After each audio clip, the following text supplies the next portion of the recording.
Ако не вярваш, няма да стане. Няма значение колко силно го искаш. Няма значение колко планове правиш. Няма значение колко пъти започваш. Ако дълбоко в себе си мислиш «аз не мога», животът ти ще го докаже. И това е най-опасното, защото няма да изглежда като избор, ще изглежда като реалност. Но истината е, че това не е реалност. Това е програма. Програма, която си повтарял толкова дълго, че вече вярвах, че е истина. И ако не я промениш, нищо няма да се промени. Сега си задай един въпрос.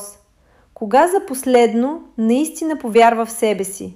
Не за момент, не за ден, а истински. Повечето хора никога не го правят. Те се съмняват, постоянно. Съмняват се дали могат, съмняват се дали ще стане, съмняват се дали си струва. И това съмнение ги парализира. Не ги спира напълно, но ги забавя. Карат ги да действат наполовина, да опитват наполовина, да живеят наполовина. И после се чудят, защо резултатите им са наполовина. Но успешните хора разбират нещо, което променя всичко. Вярата не е чувство. Вярата е избор. Избор да вярваш, дори когато няма доказателства. Избор да продължиш, дори когато е трудно. Избор да кажеш «ще стане», докато всичко около теб казва обратното. И точно този избор променя всичко. Защото в момента, в който започнеш да вярваш, започваш да действаш различно. Говориш различно, мислиш различно, държиш се различно. И светът започва да ти отговаря различно. Не защото се е променил, а защото ти си се променил. Представи си това. Има две версии на теб. Едната не вярва. Казва си, не съм достатъчно добър. Няма да стане. Какъв е смисълът? Как действа този човек? Бавно, несигурно, страхливо. И при първата трудност се отказва. Сега си представи другата версия. Тази, която вярва. Казва си, ще намеря начин, ще се справя, няма да спра. Как действа този човек? Смело, решително, упорито. И дори когато падне, става. Пак и пак и пак. Коя версия ще спечели? Отговорът е очевиден.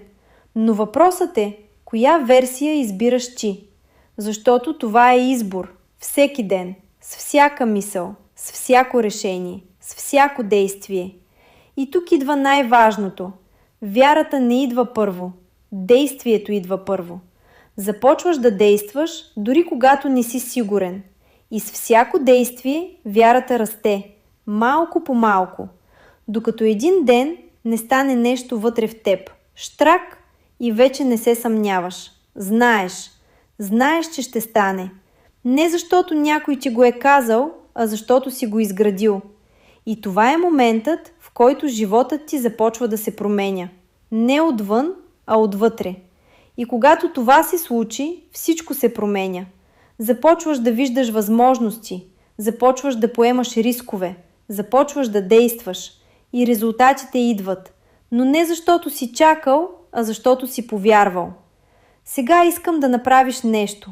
Не утре, не след седмица, сега. Кажи си, аз мога. Но не просто го кажи, повярвай го, дори за секунда. И след това направи нещо. Малко, но реално. Защото това е началото. Това е моментът, в който всичко започва. Започни да действаш като човек, който вече знае, че ще успее. Защото в крайна сметка не става въпрос дали можеш, а дали вярваш достатъчно, за да продължиш. И ако стигна до тук, значи има нещо в теб, което вече вярва. Сега е време да го превърнеш в реалност.